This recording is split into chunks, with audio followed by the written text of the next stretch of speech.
Hello guys, good morning. मैं विपिन चंद्र जोशी पुनः आपके साथ नवज्योति ग्लोबल स्कूल्स मैना जैती पहाड़ पानी के डिजिटल पोर्टल पर पूना जैती पुटगांव पहाड़ पानी के digital portal. Guys, geography class 8 chapter number 4 agriculture की हम बात कर रहे थे कल, और आज इस चैप्टर को हम फिनिश करेंगे। और तो आज का जो पहला टॉपिक है chapter number 4 agriculture geography book का क्लास 8 के लिए ये दूसरा इसका वीडियो है इस चैप्टर्स का, और आई होप ये यहीं पर आज इसे ये फिनिश हो जाएगा।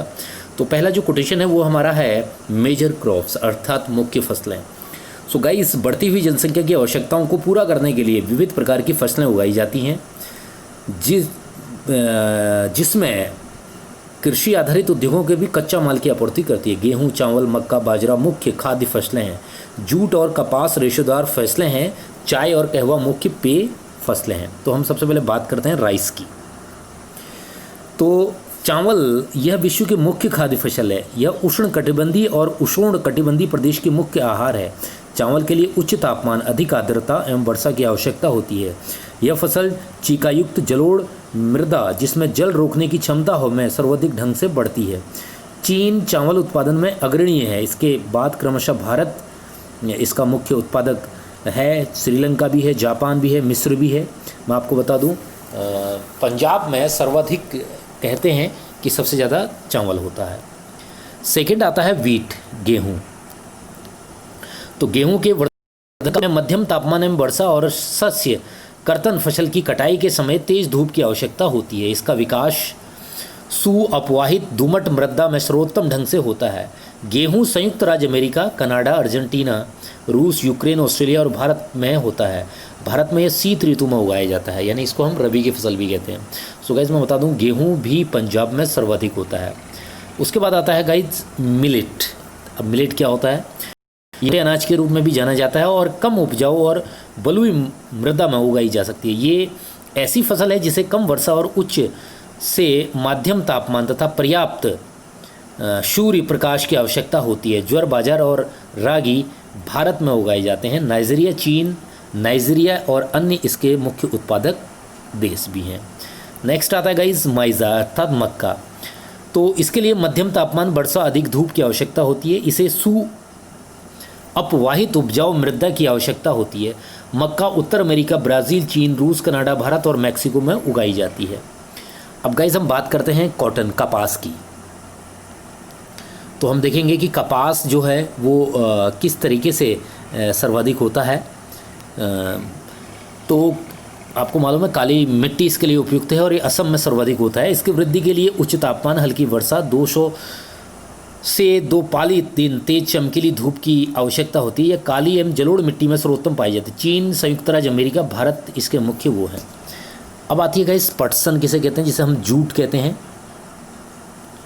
सो इसको सुनहरा रेशा के रूप में भी जाना जाता है। पटसन को जो है वो गोल्डन फाइबर भी कहा जाता है। यह जलोढ़ मृदा से अच्छे ढंग से विकसित होता है। इसे उच्च तापमान, भारी वर्षा, आर्द्र जलवायु की आवश्यकता होती है। यह फसल उष्णकटिबंधीय क्षेत्रों में उगाई जाती है। भारत और बांग्लादेश पटसन के अग्रणी उत्पादक हैं। उसके बाद आता है गाइस कॉफ़ी। ब्राज़ील इसका मुख्य उत्पादक देश है। इसके लिए गर्म, आर्द्र जलवायु, सुअपवाहित दोमट मृदा की आवश्यकता होती है। इस फसल की वृद्धि के लिए पर्याप्त ढाल अधिक उपयुक्त होती है। ब्राज़ील कॉफ़ी का अग्रणी उत्पादक देश भी है, जिसे मैं आपको बताया जा चुका हूँ। उसके बाद गाइस बात आती है यहाँ पर चाय की, टी।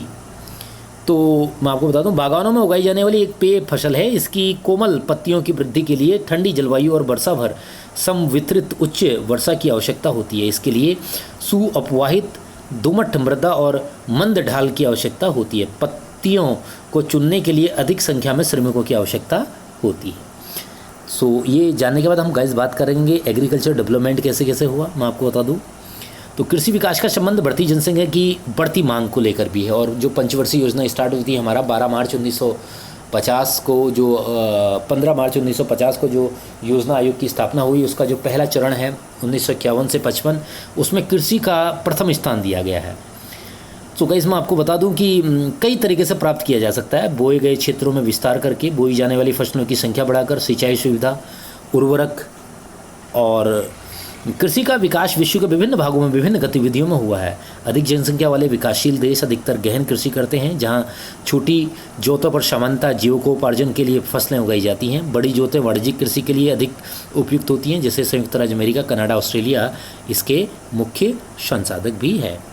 अब भारत को देखें एक फॉर्म के रूप में, तो उत्तर प्रदेश के गाजीपुर ज़िले में अलीबाबाद एक छोटा सा गांव है और यहाँ पर बहुत ज़्यादा चीज़ें होती हैं, जहाँ पर बुज़ुर्ग लोग विभिन्न प्रकार की खेती या कृषि को अच्छे तरीके से निर्वाह करते हैं, या हम कह सकते हैं कि उनको बेहतरीन तरीके से वो आगे को बढ़ाते भी हैं। गाइस, इसके बाद मैं बात करूँगा जो एक नया थिंकिंग, जो एक नया तर्क चला था, या हम कहें जो एक नए पर्दे पर आकर या नए चीज़ों को समझकर जिसे हमने कहा था, तो हम उसके बारे में थोड़ा सा यहाँ निगाह डालेंगे कि संयुक्त राज्य अमेरिका का एक form in the United state of America, अगर हम उसकी बात करें तो उसमें क्या था, तो इस पर ज़रा हम गौर फरमाते हैं। तो संयुक्त राज्य अमेरिका में एक फार्म का औसत आकार भारतीय फार्म की तुलना में बहुत बड़ा होता है। संयुक्त राज्य अमेरिका में एक प्रारूपिक फार्म का आकार 250 हेक्टेयर होता है। किसान सामान्यतः के अंदर यहाँ उगाई जाने वाली कुछ महत्वपूर्ण फसलें हैं। संयुक्त राज्य अमेरिका के मध्य पश्चिम में स्थित आयोवा राज्य के एक किसान जो होरन के पास 300 हेक्टेयर भूमि है, वो अपने खेत में मक्का तब उगाता है जब वो आश्वस्त हो कि मृदा और जल संसाधन इस फसल की आवश्यकता को पूरा कर देंगे। फसल को नुकसान पहुंचाने वाले पीड़कों पर नियंत्रण के लिए पर्याप्त उपाय किए जाते हैं। समय समय पर वह मृदा के नमूनों को मृदा परीक्षण प्रयोगशाला में जांच के लिए भेजता है। उसमें पर्याप्त पोषक है या नहीं, ये परिणाम जो हॉर्न को वैज्ञानिक उर्वरक कार्यक्रम की योजना बनाने में मदद करते हैं, उसका कंप्यूटर उपयोग में भी ये आवश्यकता से आसानी से करते हैं। सो गाइस, ये हम कह सकते हैं कि बहुत ही इम्पोर्टेंट्स और बहुत ही महत्वपूर्ण ये माना जाता है, और एग्रीकल्चर के बिना कुछ भी नहीं है। जैसे कि देखें, समतलक संयुक्त हार्वेस्टर थ्रेशर का उपयोग कृषि संबंधी विविध संक्रियाओं में करता है। अनाज स्वचालित अन्न भंडार में संचित किए जाते हैं अथवा बाजार अभिकरणों मार्केट एजेंसियों में भेजे जाते हैं। संयुक्त राज्य अमेरिका में किसान एक व्यवसायी की तरह काम करता है, ना कि एक खेतीहार किसान की तरह भी वो वर्क को करता है। सो गाइस, चैप्टर नंबर जो मैं आपको पढ़ा रहा था 4th agriculture class 8th geography का, ये चैप्टर्स यहीं फिनिश होता है, और इस चैप्टर्स को मैंने बहुत ही अच्छे तरीके से एक्सप्लेन किया है। आने वाले असाइनमेंट भी बहुत ही बेहतरीन इसके क्वेश्चंस बने हैं। मेरा आपसे यही गुजारिश है कि आप जस्ट पॉइंट ऑफ व्यू देखिएगा उसका, क्वेश्चंस क्या कह रहा है, बस उसी के आधार पर आपको उसके आंसर्स देने हैं। सो गाइस, मैं उम्मीद करूंगा कि कोई प्रॉब्लम हो तो आप मुझे कांटेक्ट कर सकते हैं, मुझे बता सकते हैं। तब तक के लिए thank you so much for listening and watching. कल हम फिर लेकर आएंगे आपके लिए चैप्टर नंबर 5th उद्योग इंडस्ट्रियल जो है, वो चैप्टर्स हम आपको लेके आएंगे। तब तक के लिए आपसे आज्ञा चाहते हैं, विदा चाहते हैं। Thank you so much for listening and watching. Thank you guys, thank you.